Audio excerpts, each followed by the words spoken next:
जय हिंद दोस्तों। आज क्लास 12th फिजिक्स ऑब्जेक्टिव में आपको हम चैप्टर 3 यानी विद्युत विभव और विद्युत द्विध्रुव का चैप्टर वाइज ऑब्जेक्टिव बताने जा रहे हैं, जिसे आप ध्यान से समझें। जो सवाल इसमें बनाने वाला होगा उसे बता देंगे और जो सवाल आपको सिर्फ समझाने वाला होगा उसे समझा देंगे। आप उसे दिमाग में रख लें, याद कर लें और कई बार सुनिएगा तो आपको याद हो जाएगा। इसलिए आपको चैप्टर वाइज ऑब्जेक्टिव बताने जा रहे हैं। आप ध्यान से इसे देखें और सही आंसर टिक लगाएं। साथ में आप अगर आंसर लिखना चाहते हैं, क्वेश्चन आंसर, तो आप इसे लिखते भी जाएं। ठीक है, स्वागत है दोस्तों। तो सवाल नंबर पहला है कि विद्युत तीव्रता का मात्रक होता है। दोस्तों आपके पास 4 ऑप्शन दिया हुआ है। विद्युत तीव्रता का मात्रक होता है, पहला ऑप्शन है न्यूटन मीटर पावर -1, दूसरा होता है वोल्ट मीटर पावर -1, तीसरा है डाइन सेंटीमीटर पावर -2 और चौथा है वोल्ट मीटर पावर -2। ये 4 ऑप्शन दिया है दोस्तों विद्युत तीव्रता का मात्रक। दोस्तों विद्युत तीव्रता का सूत्र होता है E बराबर F/Q या E बराबर होता है -dV/dr या dx। ठीक है दोस्तों, अगर इस सूत्र का इस्तेमाल करें तो मात्रक होता है न्यूटन प्रति कूलम, जो कि ऑप्शन में नहीं है। और अगर इस सूत्र का इस्तेमाल करें तो ये dV जो देख रहे हैं ये है विभवांतर, जिसका मात्रक होता है वोल्ट, और ये dr जो देख रहे हैं ये है दूरी, जिसका मात्रक होता है मीटर, यानी वोल्ट प्रति मीटर, जिसे हम वोल्ट मीटर पावर -1 लिख सकते हैं। यानी इसका सही आंसर जो होगा दोस्तों वो बी होगा। विद्युत तीव्रता का मात्रक होता है volt meter power -1। Question number 2 आते हैं दोस्तों, ध्यान से देखिए। आपको चैप्टर वाइज टोटल फिजिक्स का ऑब्जेक्टिव और मैथमेटिक्स का ऑब्जेक्टिव भी देते जा रहे हैं। आप उसे कंठाग्र कर लें, जिससे आपको 35 में 35 ऑब्जेक्टिव आप सही बना सकें। क्वेश्चन नंबर 2 देखिए दोस्तों, कह रहा है कि निम्नलिखित में किस राशि का मात्रक वोल्ट प्रति मीटर होता है। अभी जस्ट बताए हैं वोल्ट प्रति मीटर मात्रक किसका होता है, तो ई क्या है, विद्युत तीव्रता, और विद्युत तीव्रता का मात्रक जो है वो वोल्ट प्रति मीटर होता है। ये 4 ऑप्शन आपका देखिए, विद्युतीय फ्लक्स, विद्युतीय विभव, विद्युत धारिता, विद्युत क्षेत्र। तो इसका सही आंसर हो जाएगा विद्युत क्षेत्र, क्योंकि विद्युत फ्लक्स का मात्रक जो होता है दोस्तों वो होता है न्यूटन मीटर स्क्वायर प्रति कूलम। विद्युत विभव का होता है वोल्ट, विद्युत धारिता का होता है फैराड, और विद्युत क्षेत्र का मात्रक न्यूटन प्रति कूलम या वोल्ट पर मीटर होता है। तो वोल्ट पर मीटर पूछ रहा है किसका मात्रक होता है, तो विद्युत क्षेत्र का। क्वेश्चन नंबर 3 आते हैं दोस्तों, देखिए कह रहा है क्वेश्चन नंबर 3 कि किसी द्विध्रुव को एक समान विद्युत क्षेत्र में रखा गया। कोई विद्युत द्विध्रुव है जिसे हम एक समान विद्युत क्षेत्र में रखेंगे। जैसे मान लीजिए ये आपका विद्युत द्विध्रुव है, एक चार्ज -Q दूसरा चार्ज +Q, और इसे समान विद्युत क्षेत्र यानी E में सपोज कीजिए रख देते हैं। एक समान विद्युत क्षेत्र E में रखेंगे तो इस सिरा पर बल लगेगा F बराबर -QE, और इस सिरा पर बल लगेगा F बराबर QE। अगर हम कहेंगे परिणामी कुल बल क्या होगा, तो -QE और +QE दोनों बल को जोड़ देंगे, टोटल बल आपको परिणामी बल हो जाएगा, यानी -Q और +QE दोनों जुट जाएगा तो कटेगा तो आएगा 0।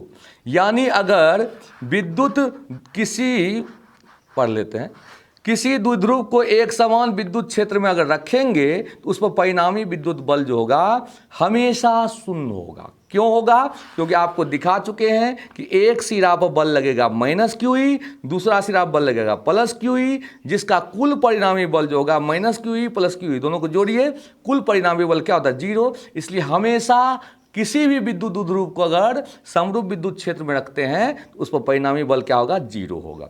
ठीक है दोस्तों, नेक्स्ट क्वेश्चन आते हैं। क्वेश्चन नंबर 4 है कि विद्युत क्षेत्र E और विभव V के बीच संबंध क्या होता है। तो विद्युत क्षेत्र E और विभव V के बीच संबंध क्या होता है, तो अभी थोड़ा देर पहले हम बताए थे। तो E बराबर minus d v by d x, पहला ऑप्शन है, दूसरा है, तीसरा है, चौथा है। इसका सही आंसर दोस्तों देखिए, अभी जस्ट हम बताए थे E बराबर होता है minus d v by d r. ये कब लिखते हैं? जब R दूरी होता है, लेकिन जब X दूरी लिखेंगे E बराबर हम minus d v by d x भी लिख सकते हैं। यानी इसका सही आंसर दोस्तों 4 का ए नंबर होगा, E बराबर minus d v by d x. ठीक है दोस्तों, क्वेश्चन नंबर 5 आते हैं दोस्तों। कहता एक आवेशित खोखले गोले के अंदर, आवेशित खोखले गोले के अंदर विद्युत तीव्रता क्या होता है? देखिए, कोई भी आवेशित खोखला गोला है तो उसके अंदर आवेश नहीं होता है। कोई भी आवेशित खोखले गोला के अंदर क्या होता है? आवेश नहीं होता है। जब आवेश ही नहीं होगा तो विद्युत तीव्रता कहाँ से होगा? तो विद्युत तीव्रता 0 होगा, क्योंकि आप जानते हैं तीव्रता का फॉर्मूला क्या होता है? तीव्रता का फॉर्मूला होता है E बराबर 1/4 pi epsilon naught Q by r square. और कोई भी खोखला गोला के अंदर आवेश ही नहीं होता है, तो आवेश अगर Q 0 बैठाएंगे तो तीव्रता क्या होगा? 0 हो जाता है। इसीलिए आवेशित खोखले गोले के अंदर विद्युत तीव्रता जो होता है वह 0 होता है। ठीक है दोस्तों, क्वेश्चन नंबर 6 आते हैं। क्वेश्चन नंबर 6 है, यदि किसी खोखले गोलीय चालक को धन आवेशित किया जाए, कोई भी खोखला गोला है उसको धन आवेश दिया जाए तो उसके भीतर का विभव क्या होगा? यहाँ बच्चा गलती कर देता है, पूछते हैं विभव तो वो समझता है कि वो तीव्रता अगर शून्य होता है तो विभव वो शून्य होगा। ध्यान रखिएगा कि विभव जो होता है जो उसके सतह पर होता है वही उसके अंदर होता है, क्योंकि वो समविभवी पृष्ठ बन जाता है। तो यदि किसी खोखले गोलीय चालक को धनावेशित किया जाए तो उसके भीतर का विभव जो है धनात्मक और समरूप हो जाएगा। क्यों? क्योंकि हम धन आवेश दिए हैं तो धनात्मक और समरूप, ऋण आवेश देते तो ऋणात्मक और समरूप। समझ में आया बात? यदि किसी खोखले गोलीय चालक को धन आवेश दिए हैं तो विभव क्या होगा? धनात्मक और समरूप, यानी सभी जगह उसका वैल्यू समान होगा। और अगर ऋण आवेश देते तो ऋणात्मक और समरूप। ठीक है, क्वेश्चन नंबर 7 बनाते हैं दोस्तों।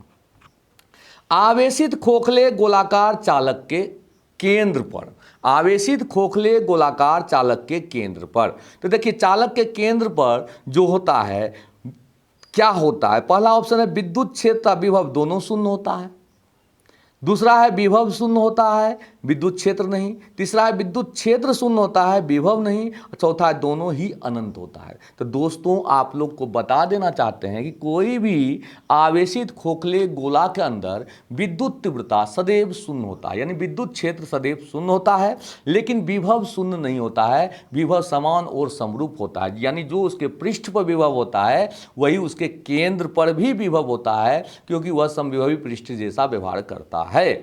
समझ में आया बात? तो आवेशित खोखले गोलाकार चालक के केंद्र पर जो है विद्युत क्षेत्र तो शून्य होगा लेकिन विभव शून्य नहीं होगा। क्वेश्चन नंबर 7 का सही आंसर जो है वो बी हो गया। 8 नंबर आते हैं दोस्तों। कहता है यदि समरूप विद्युत क्षेत्र x अक्ष की दिशा में हो तो समविभवी तल क्या होगा? यदि समरूप विद्युत क्षेत्र x अक्ष की दिशा में हो तो समविभवी तल क्या होगा?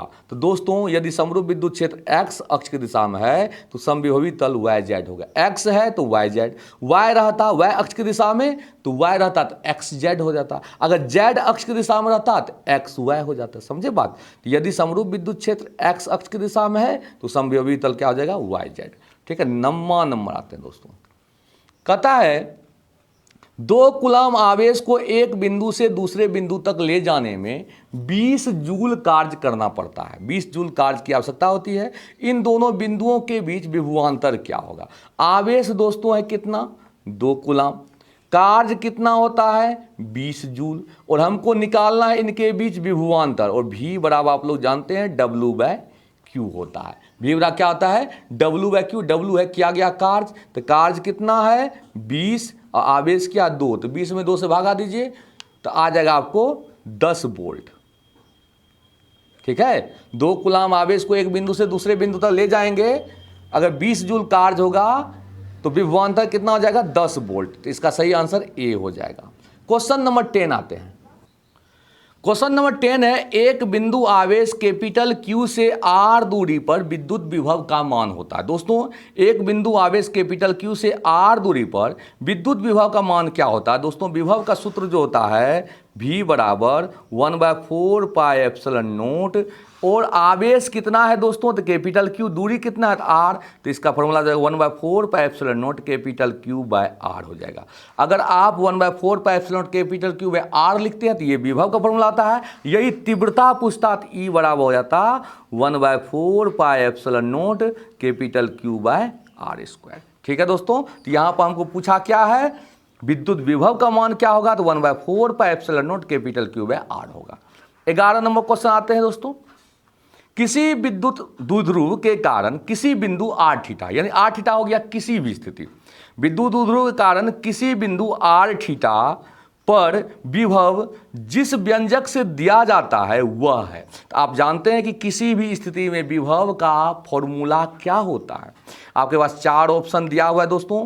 पहला ऑप्शन है 1/4 pi epsilon naught P cos theta बटे R, दूसरा है 1/4 pi epsilon naught P cos theta बटे R स्क्वायर, तीसरा है 1/4 pi epsilon naught P R बटे cos थीटा, और चौथा है 1/4 pi epsilon naught P R square बटे cos थीटा। तो दोस्तों इसको समझ करके अगर बनाइएगा तो किसी भी स्थिति में विद्युत विभव जो होता है विद्युत द्विध्रुव के कारण, वो फॉर्मूला होता है, आपको याद रखना है 1/4 pi epsilon naught P cos theta बटे R स्क्वायर।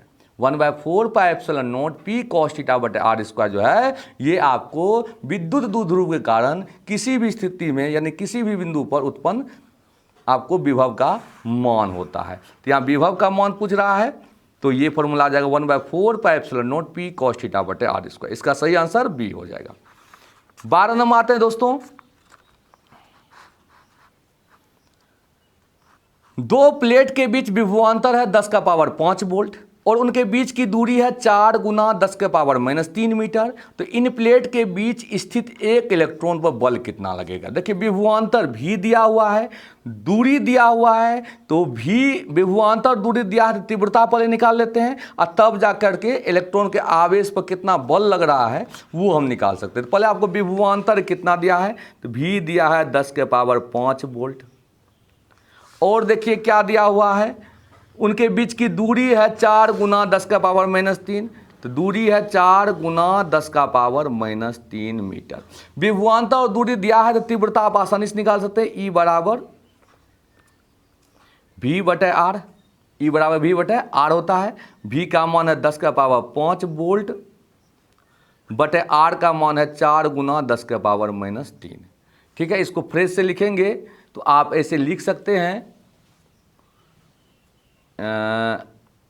1/4 गुना 10 का पावर, ये -3 है, ऊपर गया तो प्लस, तो 10 का पावर 8 हो जाएगा। -3 है तो ऊपर गया तो प्लस, 5 3 8 हो जाएगा। तो ये होगा 1/4 गुना 10 का पावर 8, और मात्रक जो होगा इसका होगा वोल्ट पर मीटर। ये तो तीव्रता निकला। ठीक है दोस्तों, अब तीव्रता निकालने के बाद जो है कहता है इलेक्ट्रॉन पर कितना बल लगेगा।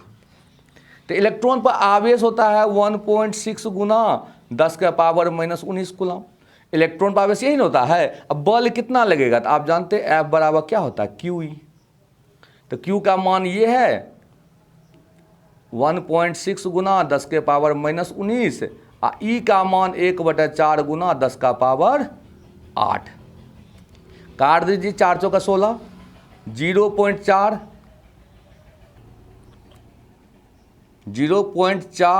4 चौक 16 हुआ, 0.4 गुना 10 का पावर -19 में 8 जोड़िएगा तो -11 न्यूटन हुआ, और इसे प्यार से आप दशमलव उड़ाइएगा तो हो जाएगा 4 गुना 10 का पावर -12 न्यूटन। ठीक है दोस्तों, तो सवाल आपका यहाँ से था। देखिए विभवांतर दिया हुआ, दूरी दिया था, तीव्रता निकाल लिए, तीव्रता ये निकला। अब कहता है कि कितना बल इलेक्ट्रॉन पर लगेगा, तो इलेक्ट्रॉन पर आवेश होता है ये, बल निकालने पर होता है F बराबर QE, और आप इसे सॉल्व कर सकते हैं। तो आप इससे लिख लीजिए यहाँ से, ठीक है, ये यहाँ से लिख लीजिए, बहुत अच्छा है क्वेश्चन। ठीक, तो सॉल्व करने पर आपको आया 4 गुना 10 का पावर -12 न्यूटन। तो अब देख लीजिए इसका सही आंसर क्या होगा दोस्तों, 4 गुना 10 का पावर -12 न्यूटन। ये जो है 12 का डी नंबर हुआ, ये सही है। 13 नंबर क्वेश्चन आते हैं दोस्तों।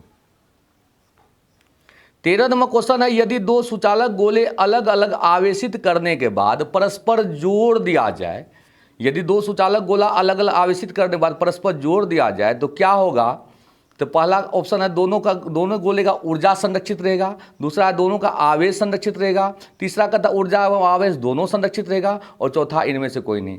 तो आपको जानकारी के लिए बता देते हैं दोस्तों कि जब हम आवेश दोनों गोला को किसी तार से जोड़ देंगे तो उस स्थिति में ऊर्जा का क्षय होता है, और आवेश जो है दोस्तों वो संरक्षण नियम का पालन करता है, यानी दोनों का आवेश संरक्षित रहेगा लेकिन ऊर्जा जो है वो संरक्षित नहीं रहेगा। यदि दो सुचालक गोले को अलग अलग आवेशित करने के बाद परस्पर जोड़ देंगे तो आवेश संरक्षण नियम का पालन करेगा, लेकिन ऊर्जा जो है वो संरक्षण नियम का पालन नहीं करेगा, ऊर्जा का लॉस हो जाता है वो, ठीक है, जो कि ऊष्मा के रूप में वो व्यय हो जाता है। इसका सही आंसर जो है 13 का क्या हो जाएगा, बी हो जाएगा। ठीक है दोस्तों, 14 नंबर आते हैं। 14 नंबर क्वेश्चन, एक समान विद्युत क्षेत्र में स्वतंत्र रूप से निलंबित विद्युत द्विध्रुव की स्थितिज ऊर्जा का मान महत्तम होगा जब द्विध्रुव आघूर्ण और विद्युत क्षेत्र के बीच का कोण होगा। तो दोस्तों इसका एक फॉर्मूला होता है जिसे आप लोग को दिमाग में रखना है। एक समान विद्युत क्षेत्र में स्वतंत्र रूप से निलंबित विद्युत द्विध्रुव की स्थितिज ऊर्जा का मान महत्तम होगा जब द्विध्रुव आघूर्ण और विद्युत क्षेत्र के बीच का कोण होगा। दोस्तों स्थितिज ऊर्जा का फॉर्मूला होता है विद्युत द्विध्रुव के लिए U बराबर minus p E cos theta. U बराबर क्या आता है, माइनस पीई कॉस थीटा। दोस्तों कॉस थीटा का महत्तम मान होता है 1। अगर हम 1 बैठाते हैं तो कब 1 होगा थीटा का मान, जब थीटा बराबर आप 0 डिग्री देते हैं तो कॉस थीटा का मान क्या होता है, 1 होता है, जिससे ऊर्जा जो होता है स्थितिज ऊर्जा वो आपको निकल जाएगा माइनस पी, क्योंकि कॉस थीटा का मान 1 होगा।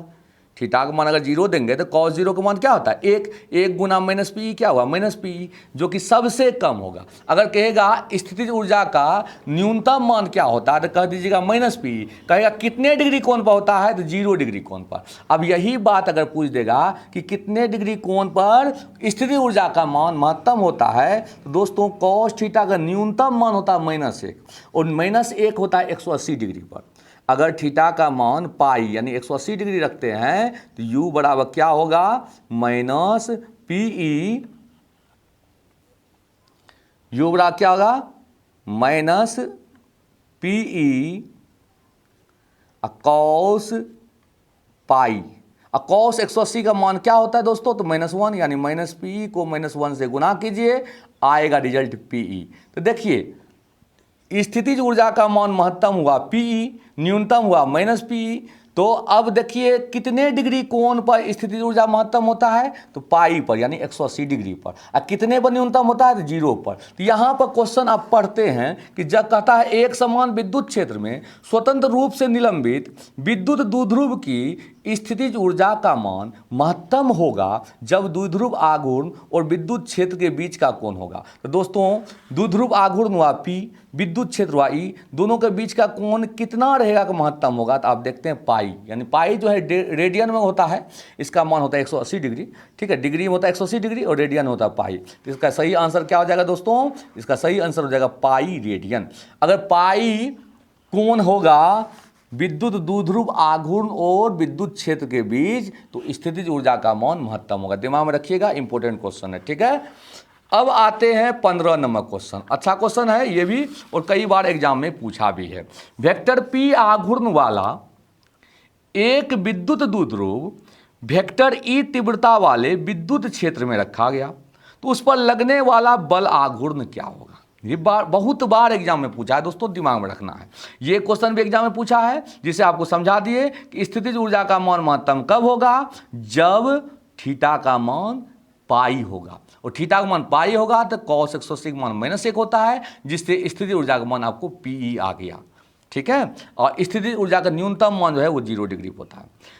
तो अब ये 15 नंबर क्वेश्चन में क्या है, वेक्टर P आघूर्ण वाला एक विद्युत द्विध्रुव वेक्टर E तीव्रता वाले विद्युत क्षेत्र में रखा गया, उस पर लगने वाला टॉर्क, यानी टॉर्क मतलब बल आघूर्ण क्या होगा, और टॉर्क को टॉ से डिनोट करते हैं। टॉ बड़ा होता है पीई साइन थीटा, और पीई साइन थीटा को हम लिख सकते हैं vector P cross vector E, यानी 15 का ए नंबर सही है दोस्तों।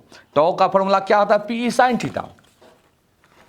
टॉ बड़ा क्या आता है, पीई साइन थीटा। अगर वेक्टर में लिखेंगे तो वेक्टर टॉ बराबर vector P cross vector E। इसे सदिश गुणनफल कहते हैं। आप लोग जानते होंगे कि vector a cross vector b जो होता है ए बी साइन थीटा होता है, ठीक है। इसीलिए पी साइन थीटा को हम vector P cross vector E लिख सकते हैं, ठीक है। इसका सही आंसर होगा 15 का ये। 16 नंबर आते हैं दोस्तों, चैप्टर वाइज आपको ऑब्जेक्टिव करा देते हैं, ये लिख करके आपको बताते थे, तो इससे बेटर है कि इस पर ही किताब से ही आपको इसमें क्वेश्चन है ही आपको समझा देते हैं, तो जिससे आपको भी सुविधा होगा और इसमें आपको लिखा हुआ भी सही है। इसमें हमारा भी परेशानी था बच जाता है, नहीं तो क्वेश्चन लिखना पड़ता है फिर आपको बताना पड़ता है, ऑप्शन इसीलिए 2 ठो देते थे। अब आप देखिएगा ऑप्शन कैसा होता है, 4 ठो ऑप्शन ऐसा रहता है। अब देखिए आसानी से आपको दिमाग बैठ जाएगा कि इसके लिए क्या था, तो पाई रेडियन था, क्यों था, क्योंकि पाई अगर देते हैं तो उस स्थिति में कॉस थीटा का मान -1 आ जाता है और उस स्थिति में स्थिर ऊर्जा का मान पी आ जाता है जो कि मैक्सिमम होता है। अब दिमाग में बैठाते जाना है, ठीक है दोस्तों। 16 नंबर आते हैं। 16 नंबर क्वेश्चन देखिए दोस्तों, यदि एक छोटे विद्युत द्विध्रुव के अक्ष पर केंद्र से r दूरी पर विद्युत क्षेत्र E1 है तथा द्विध्रुव के लंब समद्विभाजक रेखा पर 2r दूरी पर क्षेत्र की तीव्रता E2 है, तब यहाँ पर आपको 4 गो ऑप्शन दिया हुआ है, उसका सही आंसर क्या होगा। दोस्तों आप लोग को बता देते हैं कि यदि एक छोटे विद्युत द्विध्रुव के अक्ष पर केंद्र से r दूरी पर विद्युत क्षेत्र E1 है, यानी ये बात कर रहा है अक्षीय स्थिति में, तो अक्षीय स्थिति में तीव्रता आपको है E1 दिया हुआ, और आप लोग अक्षीय स्थिति में उत्पन्न तीव्रता का फॉर्मूला जानते हैं, वो होता है E1 बराबर 1/4 pi epsilon note 2p bye में कितना दूरी दिया है, r क्यूब। अक्षीय स्थिति फॉर्मूला क्या आता है, 1/4 पाई एप्सिलॉन नोट 2p बटे r क्यूब। फिर लंब समद्विभाजक रेखा कह रहा है, यानी वो हो गया निरक्षीय स्थिति, और निरक्षीय स्थिति में उत्पन्न तीव्रता होता है E2 बराबर 1/4 pi epsilon naught p by r cube होता है, लेकिन दूरी दिया है यहाँ 2r, तो 2r का होल क्यूब। समझे कि नहीं। अक्षीय स्थिति, ये जो यदि एक छोटे विद्युत द्विध्रुव के अक्ष पर केंद्र से r दूरी पर तीव्रता E1 दिया, तो ये हुआ अक्षीय स्थिति में, और दूरी कितना है r, तो r दिए। और निरक्षीय स्थिति, ये लंब समद्विभाजक कर दिया तो निरक्षीय स्थिति दूरी कितना है 2r, तो 2r के क्यूब। अब इसको तोड़िए तो वो रिजल्ट आएगा 1/4 पाई एप्सिलॉन नोट और p/8r क्यूब। अब क्या कहता है कि E1 और E2 में एक रिलेशन। अच्छा एक और बात बता देना चाहते हैं कि अक्षीय स्थिति में जो तीव्रता उत्पन्न होता है वो आपको, जैसे मान लीजिए ये आप ले लिए -q, ये लिए +q, और यहाँ मध्य बिंदु O लिए और ये आपको P पॉइंट यहाँ ले लेते हैं, तो ये जो दूरी r होगा ये जो है अक्षीय स्थिति में उत्पन्न तीव्रता वाला चित्र बना। और निरक्षीय स्थिति में आप लोग इस प्रकार से बनाते होंगे, याद कीजिए, इसका तीव्रता बाहर की ओर निकलता है, इसका जो है अंदर की ओर, इसका अंदर की ओर निकलेगा, इसका बाहर, क्योंकि प्लस है तो बाहर की ओर जाएगा तीव्रता, माइनस है तो अंदर की ओर आएगा, और इसका परिणामी तीव्रता इधर होगा। समझ में आया बात।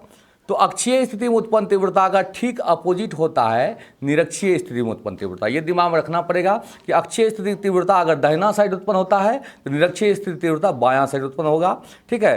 तो इसीलिए चिन्ह माइनस दिया जाता है। और यहाँ पर जो है E1 और E2 का हम अनुपात निकाल लेते हैं दोस्तों। तो E1 बटे E2 बराबर, यहाँ पर अक्षीय स्थिति में उत्पन्न तीव्रता कितना है, तो 1/4 पाई एप्सिलॉन नोट और 2p/r क्यूब, अब बटे निरक्षीय वाला तो 1/4 pi epsilon note p/8r cube. ठीक है दोस्तों, अक्षीय का ये था, निरक्षीय ये था। अब काट खूट कर दीजिए, तो काटने के बाद जो है बहुत तो कटिए जाएगा, 8 दूनी 16 ऊपर चल जाएगा। और एक बात दिमाग बता दिए थे आपको कि अक्षीय स्थिति में उत्पन्न तीव्रता और निरक्षीय स्थिति में उत्पन्न तीव्रता जो होता है एक दूसरे का अपोजिट होता है, इसलिए चिन्ह जो है माइनस देना पड़ेगा। चिन्ह एक तो माइनस लगा दीजिए। तो अगर आपको यहाँ पर E1 बटे E2 लिखना है तो -16 हो गया। अब यहाँ पर आप देख लीजिए क्या निकाला, तो E2 निकाला है। अगर हम कहेंगे E1 बराबर क्या होगा तो -16 E2 हो गया, या E2 बराबर क्या होगा तो -E1 बटे 16 हो गया। दोस्तों E2 बराबर -E1 बटे 16 होगा। और देख लीजिए ऑप्शन नंबर बी है जो करेक्ट आंसर है। तो हम बता चुके हैं आपको कि अक्षीय स्थिति में उत्पन्न तीव्रता आपको r दूरी पर निकाल लेना है, निरक्षीय जो है वो 2r पर निकाल लेना है, दोनों का अनुपात कर देना है। लेकिन ये दिमाग में रखना है कि अक्षीय स्थिति में उत्पन्न तीव्रता और निरक्षीय स्थिति में उत्पन्न तीव्रता जो होता है एक दूसरे का अपोजिट डायरेक्शन में होता है, इसलिए चिन्ह माइनस दिया जाता है। ठीक है, 17 नंबर क्वेश्चन आते हैं, ये भी अच्छा क्वेश्चन है। क्वेश्चन नंबर 17, एक आवेशित गोलीय चालक के आवेश का पृष्ठ घनत्व सिग्मा है, इसके पृष्ठ पर विद्युत क्षेत्र E तथा चालक का विद्युत विभव भी है। तो तीव्रता का फॉर्मूला होता है E बराबर 1/4 pi epsilon naught q by r square, और विभव का फॉर्मूला होता है 1/4 pi epsilon naught q by r. ठीक है दोस्तों, अब क्या कहता है, आवेश को नियत रखते हुए, तो आवेश दोनों में फिक्स कर दीजिए, नियत रख दीजिए, और गोले की त्रिज्या को आधा कर दीजिए। इसमें भी त्रिज्या आधा कीजिए, इसमें त्रिज्या आधा कीजिए। तो अब बोलिए विद्युत क्षेत्र विभव क्या हो जाएगा। दोस्तों नया जो तीव्रता होगा E1 बराबर वो क्या होगा 1/4 पाई एप्सिलॉन नोट क्यू बटे r/2 का होल स्क्वायर, दूरी को क्या आधा, और इसको सॉल्व करने पाएगा 1/4 पाई एप्सिलॉन नोट, ये हो जाएगा आपको 4q बटे आर स्क्वायर, यानी 4 गुना 1/4 pi epsilon naught q by r square. ये जो है आपको पुराना वाला तीव्रता है जिसे हम E कहते हैं। तो नया तीव्रता जो है वो हो जाएगा 4E, समझे। अगर दूरी आधा करेंगे तो नया तीव्रता क्या हो जाएगा 4E, और दूरी आधा करेंगे तो नया विभव क्या हो जाएगा, देख लीजिए फिर से देख लीजिए। तीव्रता का फॉर्मूला आता है 1/4 pi epsilon naught q by r square, दूरी आधा कीजिए, यानी r/2 जब भरेंगे तो इसको सॉल्व करने में क्या आ जाएगा आर स्क्वायर बटे 4, पलट के हम कर दिए, 4 ऊपर कर दिए, ठीक है, और इसको 4 बाहर करके 1/4 pi epsilon naught q by r square लिख दिए। और ये आपको क्या है पुरनका वाला तीव्रता है ना, जिसे हम E लिख सकते हैं। तो जब दूरी आधा करेंगे यानी गोले की त्रिज्या आधा करेंगे तो तीव्रता हो जाएगा 4 गुना। अब विभव क्या हो जाएगा वो देखिए, विभव नया विभव हो जाएगा 1/4 pi epsilon naught q by त्रिज्या कर दिया आप आधा।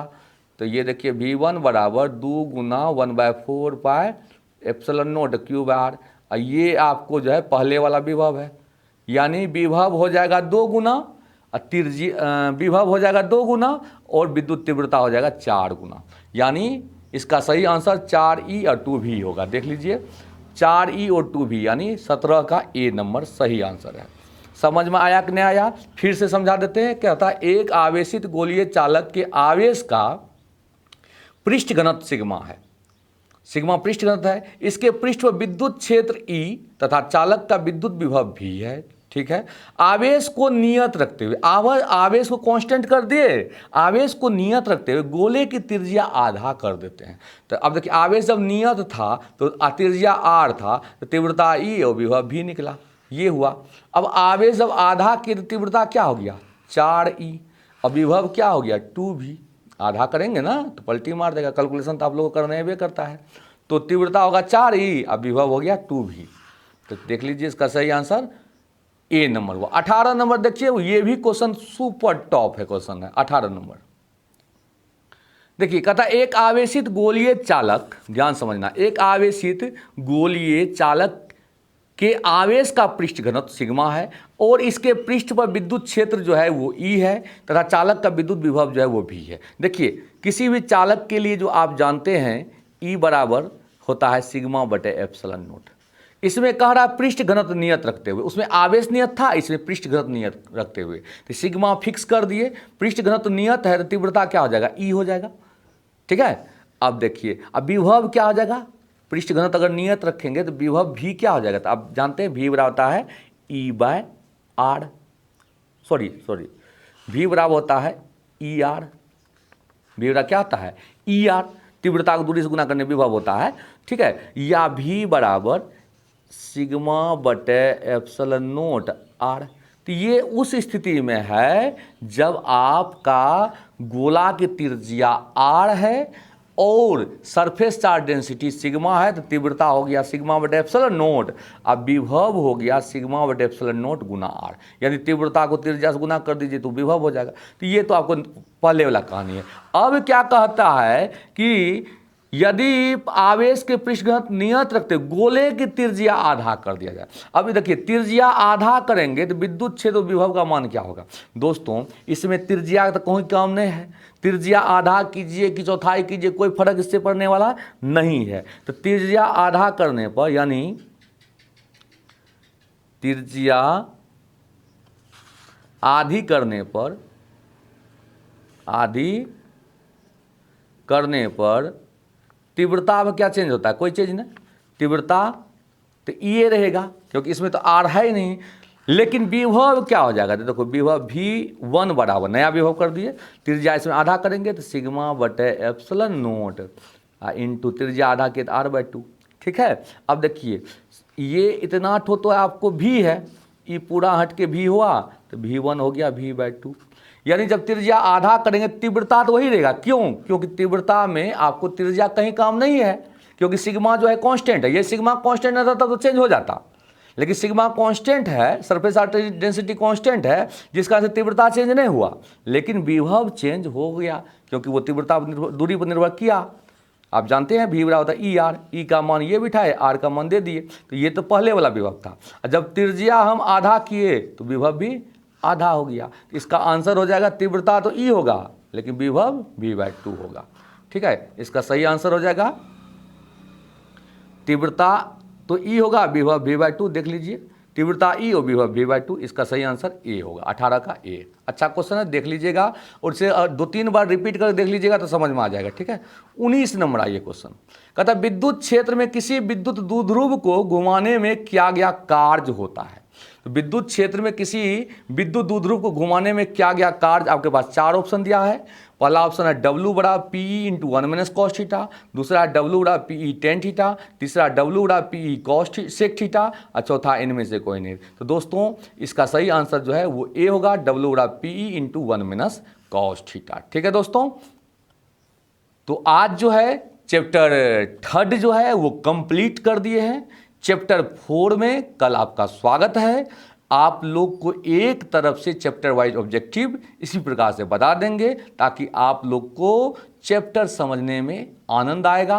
जब ऑब्जेक्टिव खत्म हो जाएगा तब आपको सब्जेक्टिव भी करा दिया जाएगा, जिससे आप बहुत अच्छे मार्क्स से इंटर एग्जाम यानी 12th पास कर सकें। ठीक है दोस्तों।